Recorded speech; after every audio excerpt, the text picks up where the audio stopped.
สบายดีคนวันนี้ข้อยสิมาสอนอันผู้ที่มักซื้อเลขเนาะเอาคะแนนฟรีเนาะจากแอป Lao iTech นี่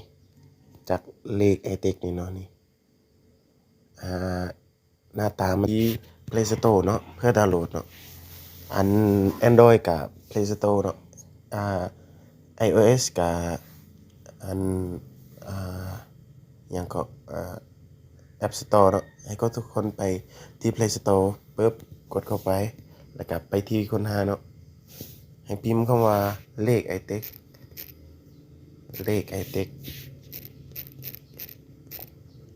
แล้วก็ค้นหาเนาะกดค้นหาปึ๊บนี่มันจะอยู่หน้าทำอินเนาะให้คำว่าเลข iTech ปึ๊บกดเข้าไปแล้วก็ให้ทุกคนไปดาวน์โหลดเนาะถ้าใครยังทันดาวน์โหลดเถื่อเนาะถ้าดาวน์โหลดแล้วให้กดเปิดอยู่บนนี้เนาะปึ๊บโอเคแล้วก็ให้ทุกคนใส่เบอร์ตัวเองเนาะโอเค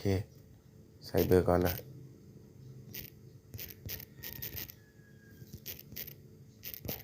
แล้วก็ให้กดรับรหัสเนาะให้ทุกคนกดไปครับ OTP นี่เนาะปึ๊บกดเข้าไปแล้วก็รอถ่ายรหัสเนาะที่เขาจะส่งหาเบอร์เฮาโอเคแล้วก็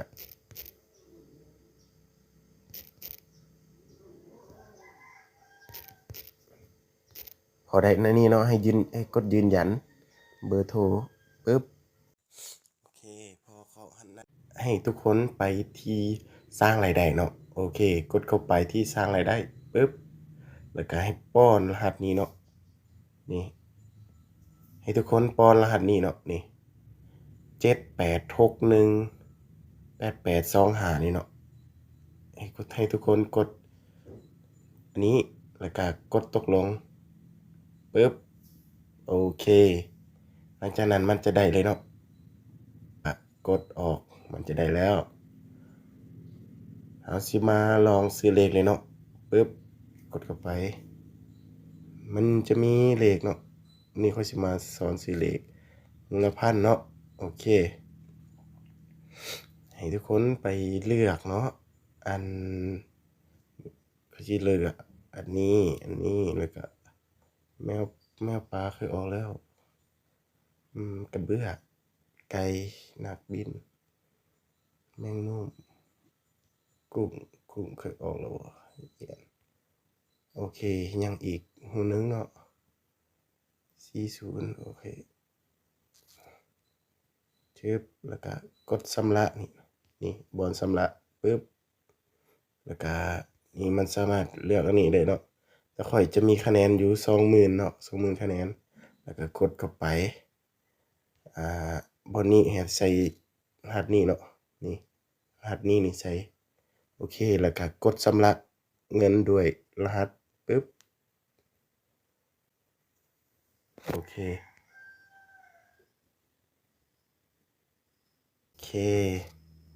พอหน้านี้เนาะให้ทุกคนกดไปที่ต่อไป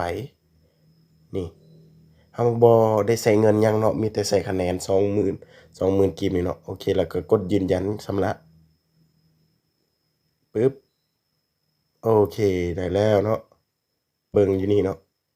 นี่อยู่บนใบบินนี่เฮาซื้อนี่เนาะนี่เฮาซื้อยาบ่ได้จกตาเนาะนี่อันนี้แท้เลยเนาะโอเคสามารถเลขนำสัตว์ก็สามารถซื้อได้เนาะแต่มื้อนี้ข้อยสิมาสอน